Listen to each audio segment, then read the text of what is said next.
Email and text marketing.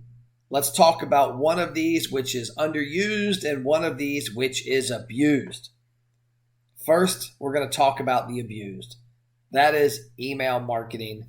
You and I are both guilty of sending out way too many emails to people who don't really care about topics that don't really resonate with them, which is one of the reasons over the past 5 years my company has created systems to help segment the email databases for our clients so that everybody doesn't get everything and we have more pertinent conversations with the people who want to have those conversations with our restaurant clients. We're going to get into what that means in a minute. The second one is what's underutilized, what's not abused. That's text messaging. Restaurants are not sending enough text reminders to their clients. And I will caution you, if and when you start using text, you have to approach it much differently than email. So let's attack that right now. Texting is inherently different than email because it's seen as much more intrusive, much more invasive. If somebody gave you their phone number, they didn't give it to you to be told that you're updating your menu, that you're now hiring, that you're doing an event at the restaurant that is a very limited target audience. They gave it to you because they were hoping you probably would send something of value, discounts, special promos that relate to them. And even honestly, if it's an event that you've targeted your list, and for example, you have a list of men who came to your restaurant for a classic car event, and you're having a classic car event again, that would resonate. So when you think about text messaging, you have to think much more targeted than you ever would on an email because you do not want to burn up the valuable opportunity to send somebody a text. Now, you also can look at creative text messages. I, for one, am a fan of a couple restaurants near my house that I forget to go to every once in a while. Why do I forget to go to them? Well, what this whole book is about, I'm not on any type of list they have. They don't have an email list. They don't have a text list. And they're not very good at social media marketing. So reaching Matt Platt for their brand is pretty tough. But let's just assume that I was on one of those places' lists. And I got a text message once every month or two that said, "Hey, Matt, this steak is calling your name. Click here to make a reservation. We can't wait to see you soon." To me, that would resonate because of the brand of the restaurant. I don't necessarily expect a discount or coupon from that brand, but that subtle little poke would get my attention. Now, if I got that from the local fast food joint or even the fast casual place down the street, it might not resonate enough because it's not that as important of a product I want to go eat. You know, I might eat at a fast casual place down the street from my house, like Hothead Burritos, every week. Getting a reminder like that might not make sense, but if they sent me a buy one, get one, or a free queso, or a free cookie, or some type of drink promotion, okay, that might get my attention. But the other higher end restaurant that I eat at less often could poke me like that. So when you're thinking about text, you have to think about value to the person getting it. Now I'm going to give you a quick example.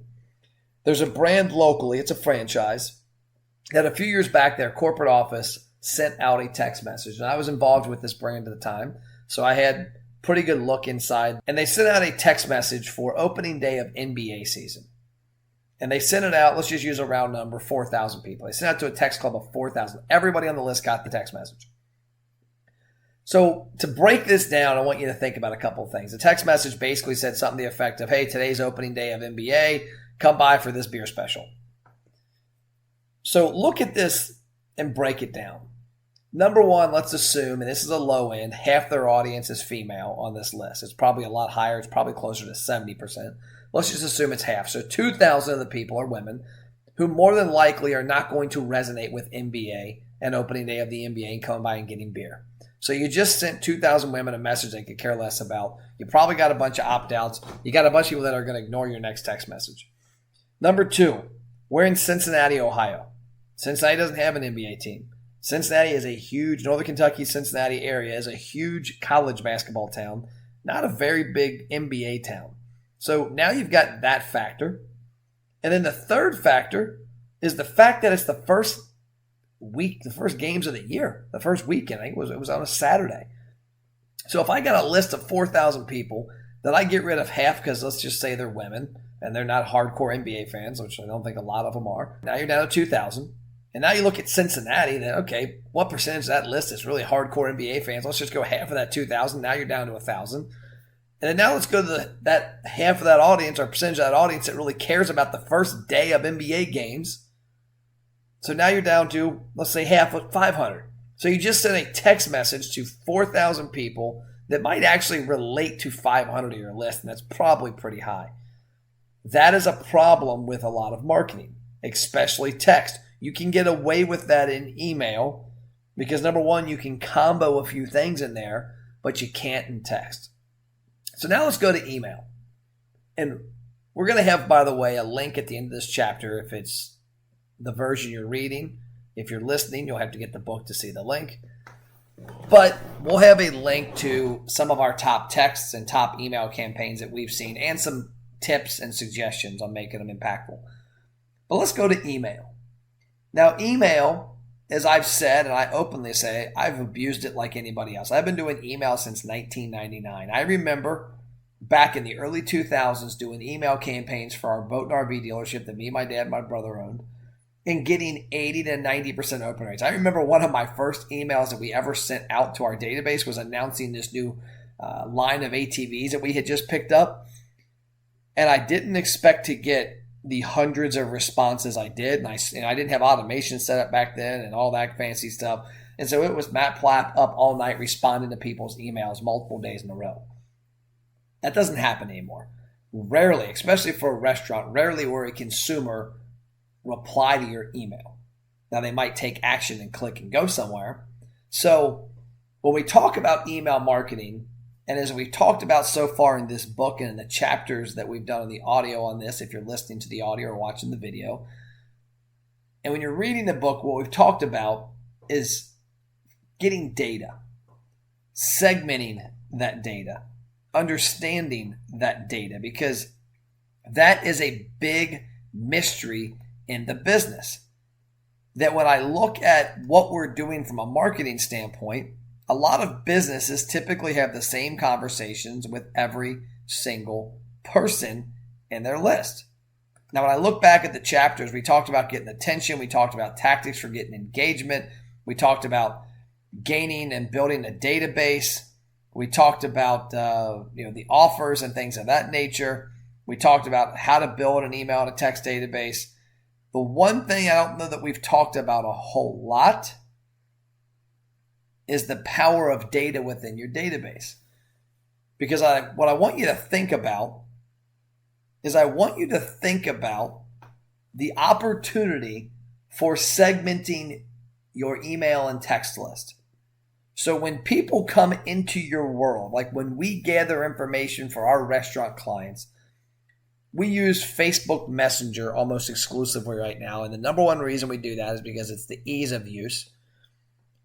One of the biggest things I love about it is right when they come in, because it's in Facebook, we know male or female. So now right away I can segment my list male or female. The next thing we do is we find out, are they new to the restaurant or are they a frequent or lost customer, by asking one simple question. Have you been to the restaurant before? No, I haven't.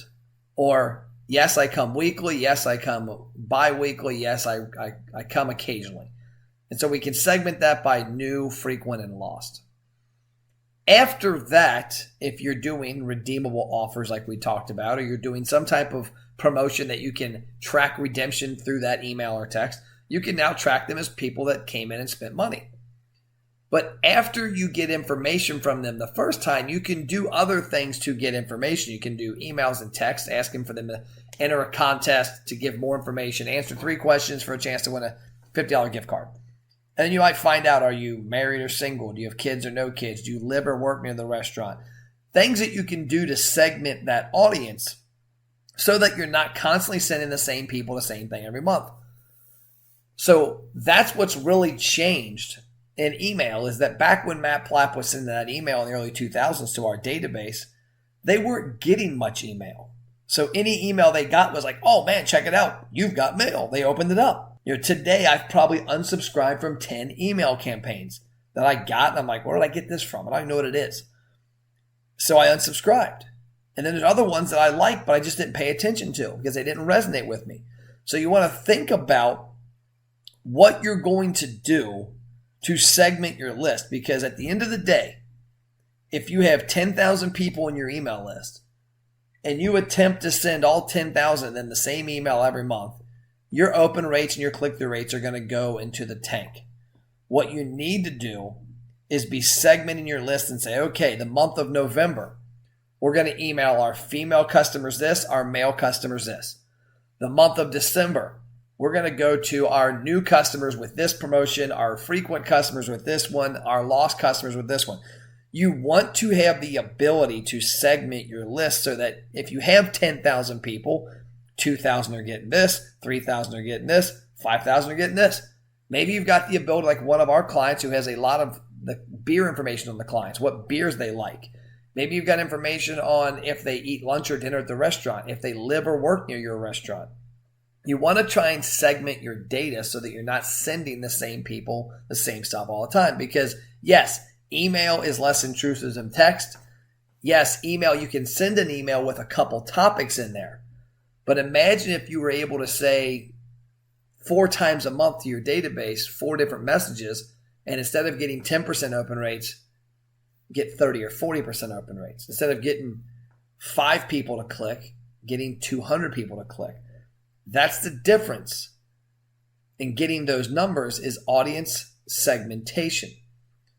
So while the importance of sending valuable texts and the importance of sending segmented text and segmented emails, no.